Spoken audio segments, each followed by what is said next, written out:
Hi everyone, welcome back to Wake&Tech. Today in this episode, I will be guiding you the easiest way to remove students from Google Classroom. First of all, open up the Google Classroom application on your device or go to classroom.google.com on a web browser and sign in with your account's credentials. From the home page, select the class where you want to remove a student. Once you open up your class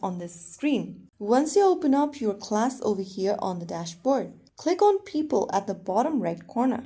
Here, you will see a list of students. Under the Students tab, in order to remove a student from the list, tap the three dots right next to the student and then click on Remove in the pop-up at the bottom. Now click Remove once again.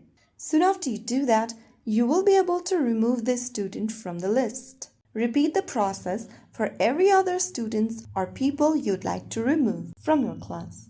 Remember, students can only be removed by the teacher or co-teacher. If the student needs to rejoin later, you can invite them again using their email.